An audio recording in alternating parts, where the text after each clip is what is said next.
Hi everyone.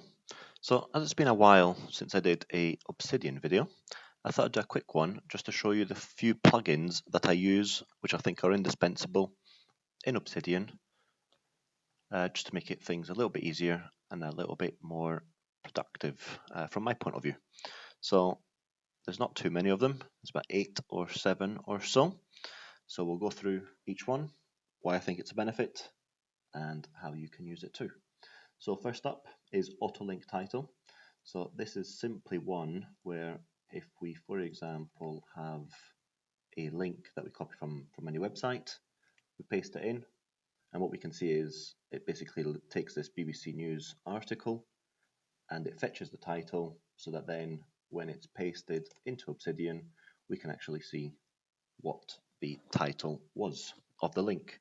So it just makes it a little bit easier rather than just having this link here. We can actually see what it's about, so it means a little bit more to us than just some random text. So that was AutoLink title. Calendar, I think this is the plugin. If you're going to have one plugin and one plugin only, this is the one, the calendar one. And basically what it does is it adds this little calendar thing up here on the top right hand side.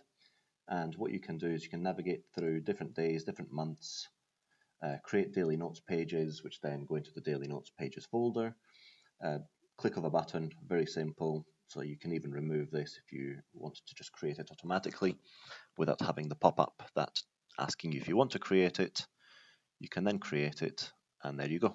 And it does the page for you, and you can easily navigate between various different pages. So as I say, if you only want to install one plugin, this is the plugin I think that should be installed.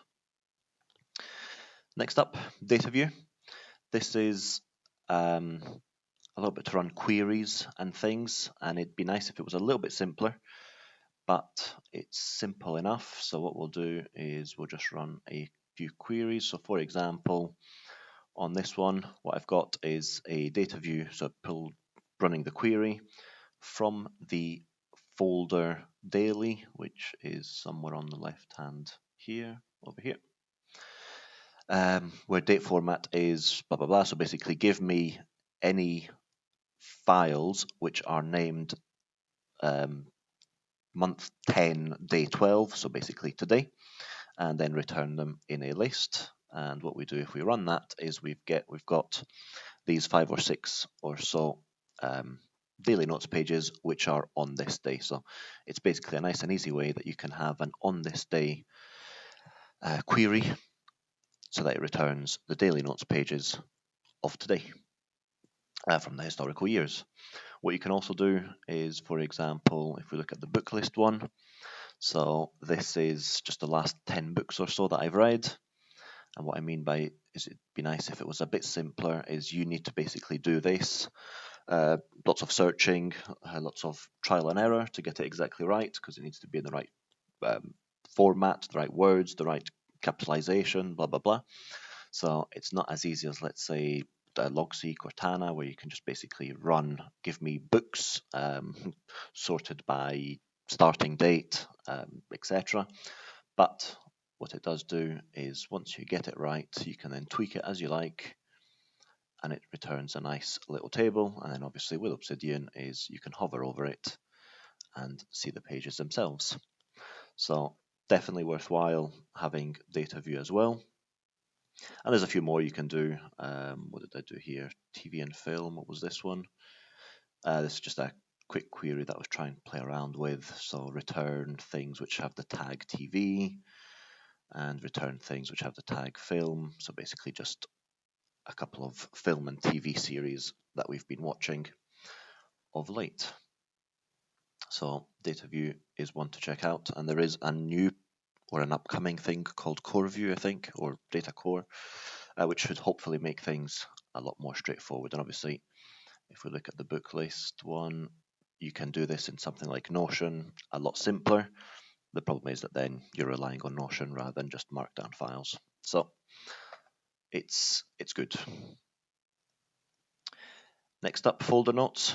I think this is another one, another great plugin. And basically what it does is if we look at, for example, the Readwise, so Readwise folder, I click on it and it basically just creates a folder, as you would expect. But what you can do with the folder notes one is, let's go and create a new folder, and we'll call this Family Life, just as an example.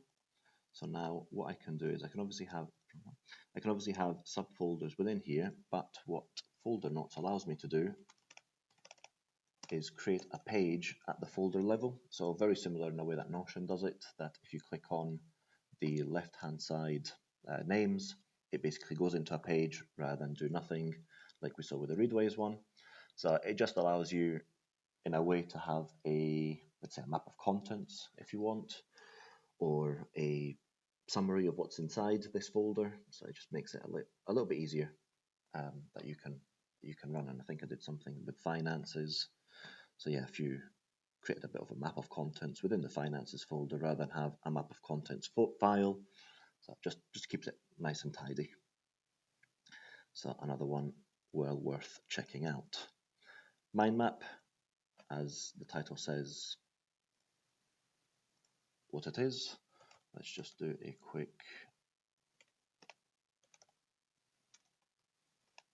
if it's spelled correctly.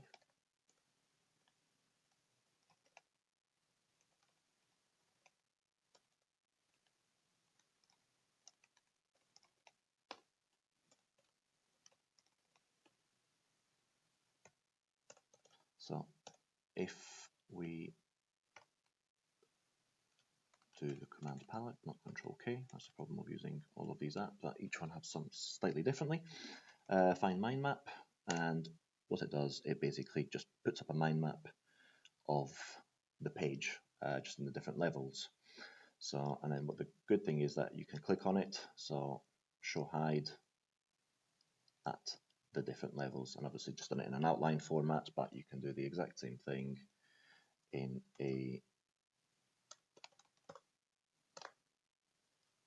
the headings. So if you're not really into the markdown or the outliner, you can do the exact same thing at the different levels with markdown. So again, just helps conceptualize, visualize the page. If you've got lots going on, it just gives you the ability just to see things at a high level. So that's something to also check out. And following on from that, we'll look at Outliner. So I'll just get rid of this. So Outliner just basically allows you to have some outlining capabilities in a similar way as Tana and, let's say, Logseek. Not to the same extent, of course, because Obsidian is not built to be an outliner. If you want to have the full outlining capabilities, you're probably better off using Obsidian, Logseek, or Tana. But what the plugin called Outliner allows you to do is basically create an outline, very simple format. You can then toggle at different levels with the mouse, and you can also do the same thing with the keyboard. So you can do that. You can move things up and down, just like you can in an outliner. You can indent, move at different levels in this way. So you can do very similar things at that you can do in any outliner. You cannot zoom in, so you can't say let me zoom in on level 3 like you would be able to do in Logseek, where it then opens up the page, if you will, at this level. You can't do that sort of things. It's also a little bit messy if you want to delete things. You have to kind of shift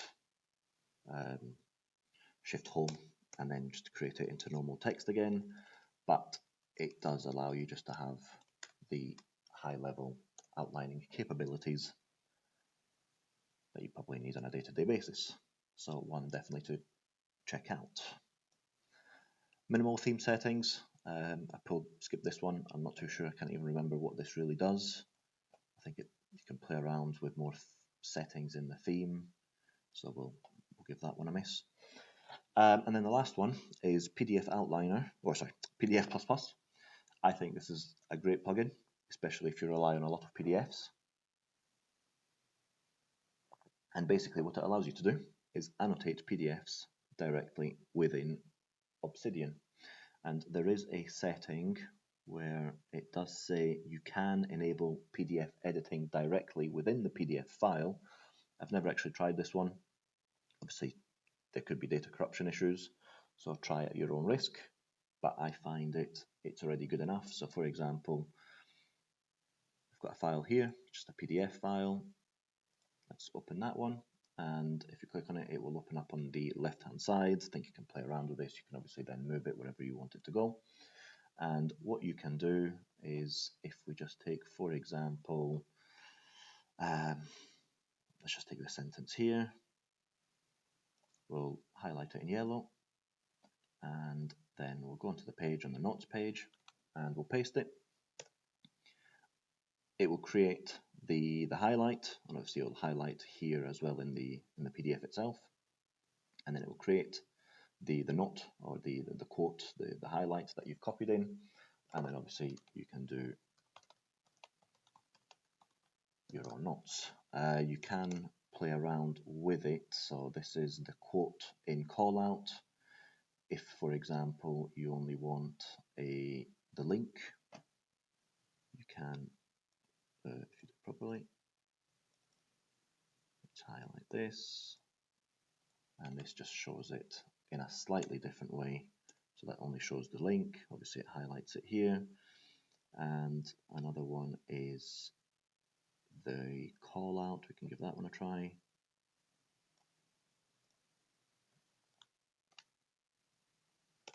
That's very similar to the one that we did, the call out, the quote within a call out. I quite like the quote within a call out because at least I can see what's the quote and what's my notes in a bit of a simpler way. But they'll work perfectly well.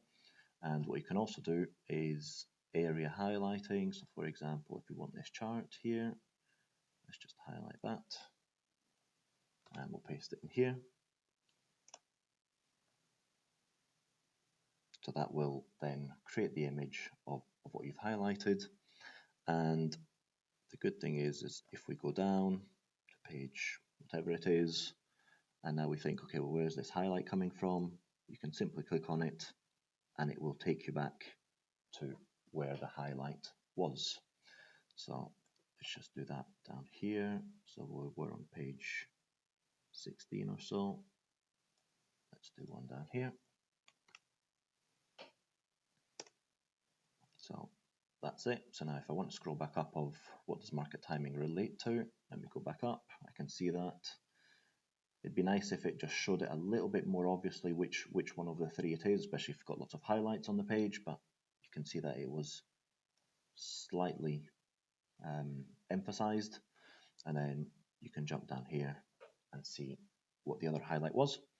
And also, if you scroll over it or hover over it, it will go to the page and it will show you that particular highlight, so that if you can read this or if you can make it a little bit bigger, you can see what you were referring to in a nice and easy way. That was it. I keep unpinning things, and I have no idea why that keeps happening, but there we go. There's obviously a lot of plugins that you can check out. Those are the 6, 7, or 7 or 8 plugins that I use frequently. Adds a lot of benefits without tweaking too much, without having to spend hours and hours on the settings. I think I installed them, didn't even bother checking the settings, and then off I went. Nice and simple and nice and easy. So there we go. So thank you very much for watching.